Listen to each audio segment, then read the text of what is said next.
Now, our next guest on the Off the Ball League of Ireland podcast is Mr. Paddy Kavanagh, a League of Ireland veteran who last week announced his retirement from League of Ireland football on Twitter. The tweet read, "A few people have been in touch wishing me the best of luck for the season. I'd just like to say that I've retired from the League of Ireland. A special thanks to my wife, my family and my close friends. They've been nothing but ever-present supporters of me and my football dreams. Thanks to everyone involved in the League of Ireland clubs I played with. Some really amazing people who keep it alive and kicking. The supporters are the backbone of it all. And long may it continue. Hashtag greatest league in the world. Hashtag retired." And I'm happy to welcome Paddy Kavanagh to the studio beside me. Paddy, thanks for coming in. How would you reflect on that career, sir?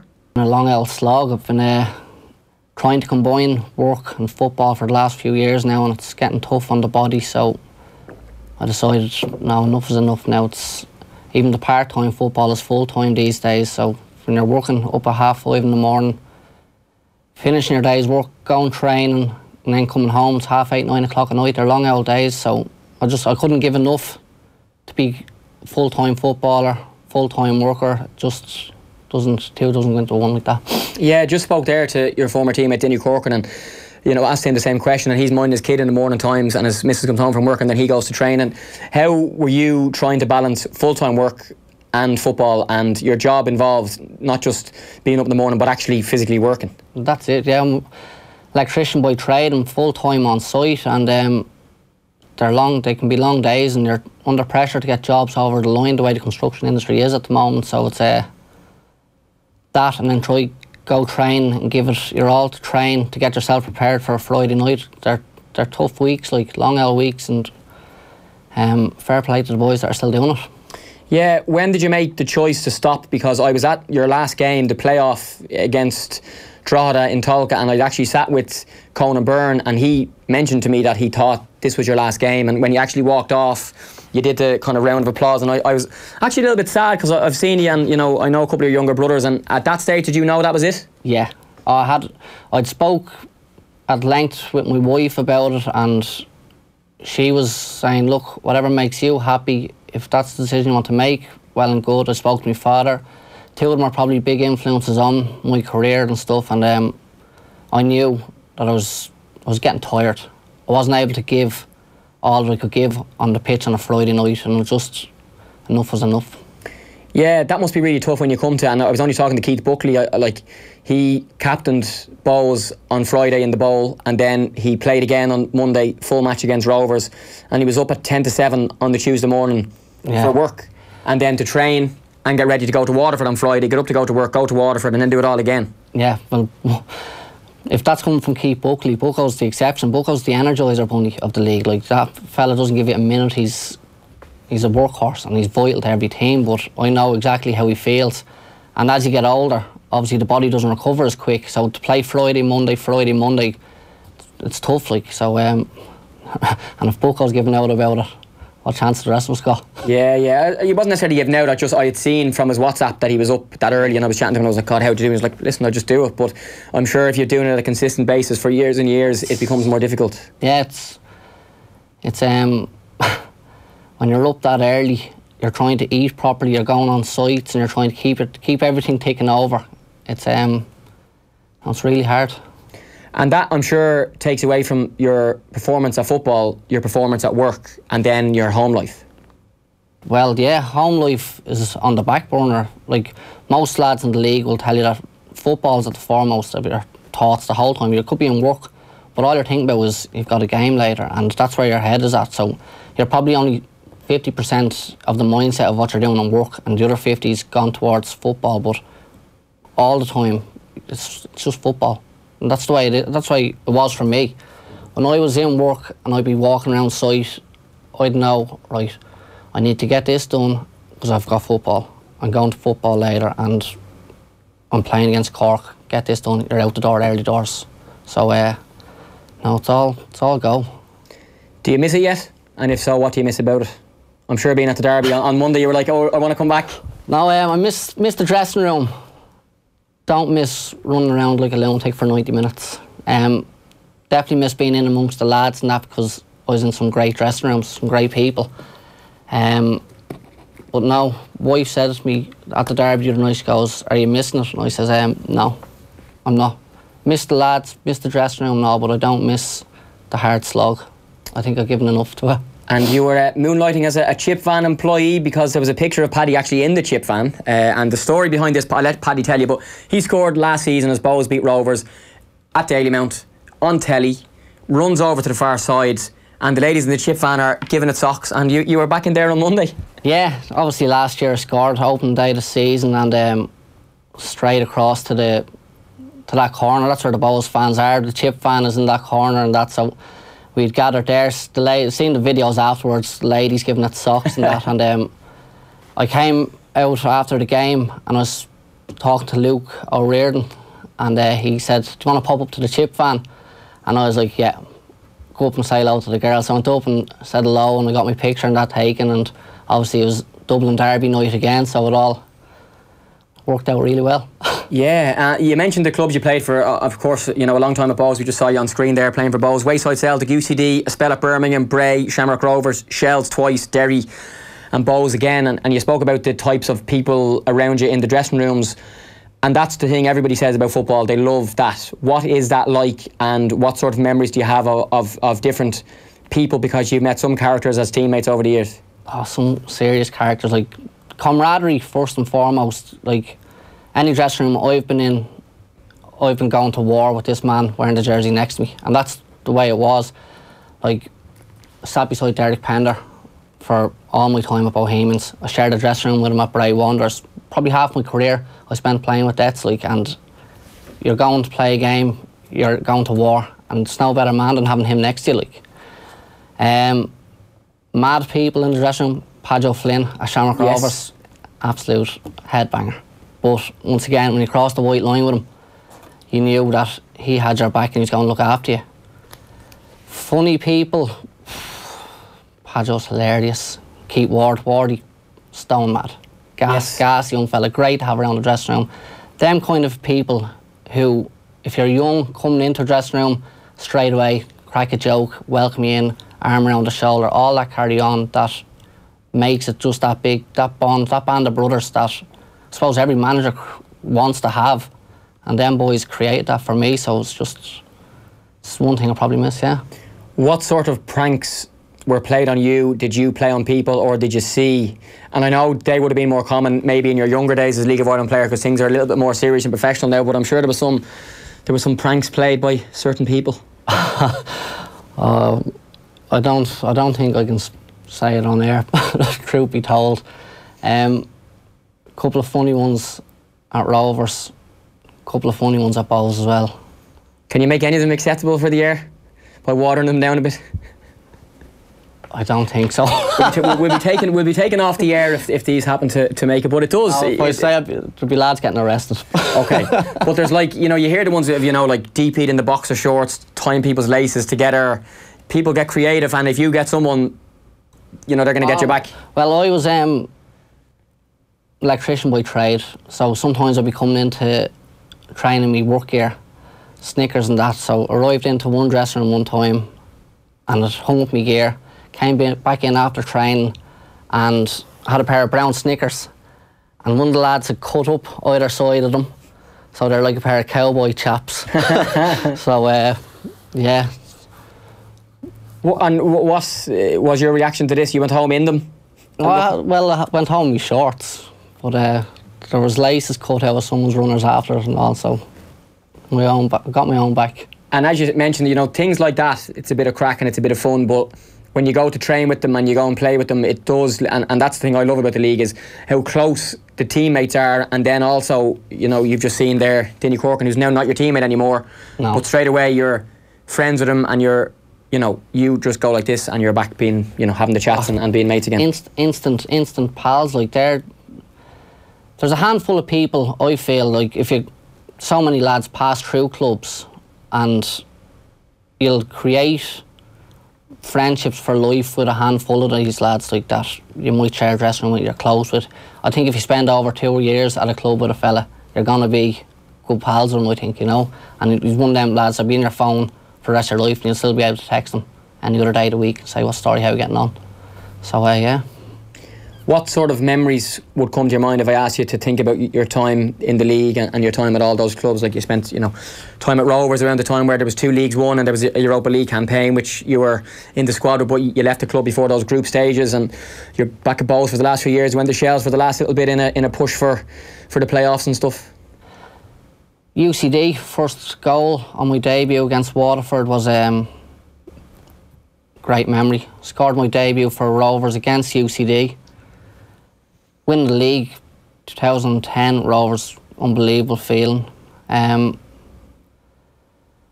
of fell out of favour towards the end of my Rovers career and ended up at Shells.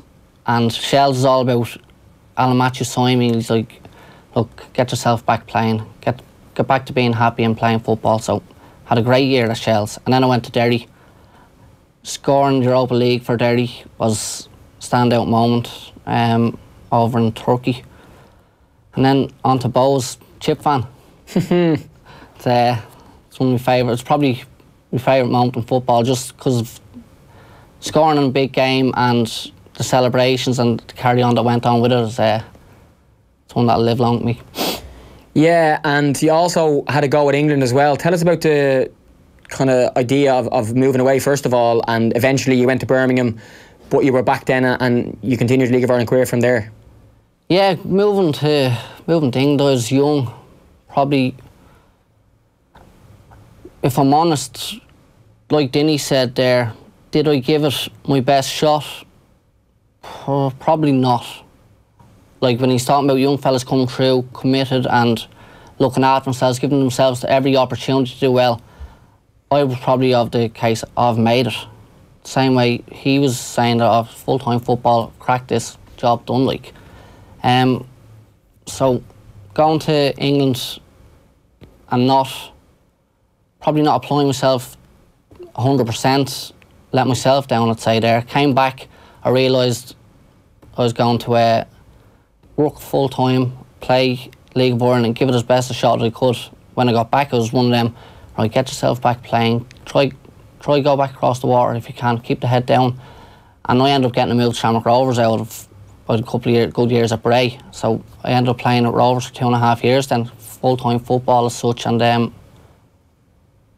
suppose I got a couple of leagues in that out of it, so yeah, we see you there playing for Shamrock Rovers. Is that you, or have I totally made a mistake? Is that you? That's me, yeah. That is you. You've no beard. You look very different because I typed into info Paddy Kavanagh Shamrock Rovers. I saved that and it's just come on the screen and I got a fright going, is that you? But you have confirmed it actually is you. It's 100% me. Okay, good. And an Aircom sign behind, but the Aircom League days it could have been, that shows your age there. Jesus, yeah. Yeah. That's Aircom League of Ireland, Electricity League. I've seen something else probably. I've seen a few names now bandied about, but yeah. So every young player wants to go to England, right? And we're going to speak to one in a moment who has been there and is back and that sort of stuff. And it's very common in the league, people go and come back or people stay and then go. Why not give it your best shot then? I know it's easy to look back in hindsight now and answer the question, but why not give it the best shot you could when you were there? Why didn't I? Yeah. I suppose when I got there, it was I was in training, first team, in training to reserves, and I was one of them. Like, you're around all these boys who have made it, so you might be on as good a contract as them, but you're in that whole loop of your first team footballer, you're in Birmingham City, your job done like. But I suppose it's the fellas who put the head down. You hear it all the time, stories of Ronaldo giving it that extra. He's in the gym before everyone, he stays later than everybody. That kind of attitude these days you need to apply, and that's probably what I didn't do. And I didn't work on things. I've heard all the stories of fellas who come back and didn't work hard at this and didn't work hard at that, and manager that didn't like me and so on and so forth. But it comes down to hard work. If any young fella's looking to go away, he needs to keep the head down. Like Seamus Cohen, prime example, he said when he went away, he went to Blackpool on loan, and he knew that was on his only temporary contract, that he was going to put himself through the barrier to get himself, make a full-time living out of this. Yeah, and your time here, like you played under some amazing managers. Pete Mahan, Michael O'Neill is now the Northern Ireland manager, Alan Matthews, Declan Devine who's now back at Derry, Owen Heary at a couple of clubs, probably Bowes, Sligo and Shells. Oh no, you weren't Sligo, that was Denny Corcoran, yeah, but you would have played under him, he would have signed you for Shells recently. Keith Long for the last few years. What sort of kind of things do you take from those managers, some new age ones and some older school ones as well? Yeah, well, Pete obviously gave me my start in the league, and he was it was an eye-opener for me, because I was coming into the League of Ireland, and this man, serious passion and drive, and his team talks, he'd be the gritted teeth kind of team talker and really give it socks. Michael O'Neill was a shrewd operator. He had his homework done on every team. He knew what was happening and what way he wanted to play, what way he wanted his team set up. I think Michael O'Neill, he had Trevor Crowley behind him. Same way Keith has brought Trevor in. Like, Trevor goes through the details the two men go through is unbelievable. Like, the videos upon videos where they study and look to find ways of winning games and that. So, who else? Like, I suppose towards the middle part of your career, you had a few clubs and you moved around a little bit from, here to the UK, back and stuff. How was that moving from kind of different manager to different manager? And it's very common in the league, and you maybe, even at your time at Rovers, you were in favour with Michael O'Neill for the first season when you won the league, and then you've fallen out of favour, and then you have to go and try and make another manager want to play you too, like. Yeah. It's, I suppose you get to the stage where you're just like, I just want to play football, and that's all I wanted to do, was to play football. I'd had a good year and a bit at Rovers, and then I went from playing a lot of games to not playing much games at all. So Alan Matthews signed me. He says, go and play, go enjoy yourself. So it was a breath of fresh air for me, probably a breath of fresh air for Shells. They'd been promoted, and obviously experienced Premier Division players come in, and I just got game time underneath my belt, and all of a sudden I had a bit of interest again. There was numerous clubs ringing me.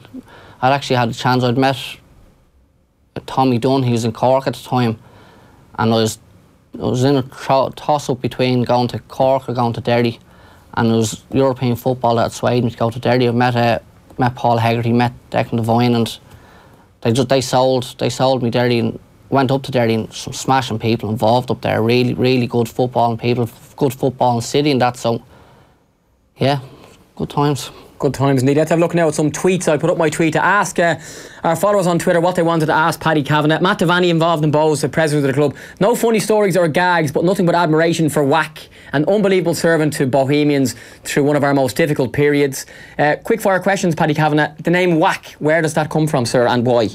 Is it Wack or Kavanagh, is that it? It's Paddy Wack. Do you whack people? I think I'll just whack the ball. I used to always be out before training, whacking the ball around the place, but I suppose the knick-knack Paddy Wack, that kind of carry on, that's where it stems from. Can't actually remember who put it on me, but whacker, it's kind of stuck a bit for a few people. Nice. If we can see those tweets again, please, if I can find the one from Andy McNulty. There he is. I used to love going watching him playing in the Leinster Senior League for Wayside Celtic in the Golden Ball. They even manufactured a little hill right at the dugout side so he could nick by defenders and the ball would stay in for him. Class player, and broke many a fullback's hearts. And we do forget you did have a spell in the Leinster Senior League where you ended up getting your move to UCD from it, and your first, you scored your first goal for UCD, having been at Bowes as well, so you spent some time in the LSL. Yeah. Will you playing it again, or are you totally finished? Oh, I don't know. I had 2 years in the Leinster Senior League, and Peter Lennon was the one who signed me for Wayside Celtic, and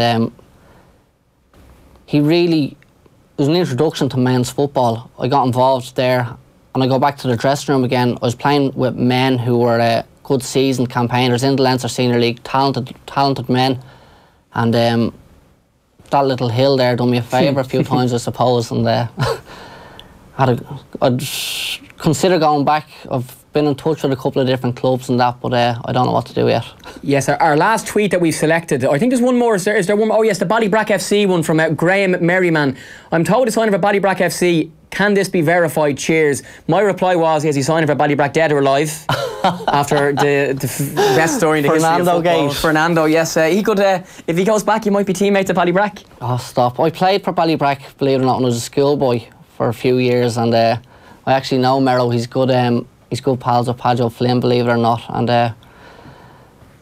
the reports of me signing back for Ballybrack are, at this moment in time, not true. Not true. Okay, very nice, very nice, very nice. And last one from David O'Connor. No questions, but it has to be said, an absolute gent of a man to deal with on and off the training pitch. So yeah, some of the people on Twitter have some nice things to say about you. You might be surprised by that, or maybe not.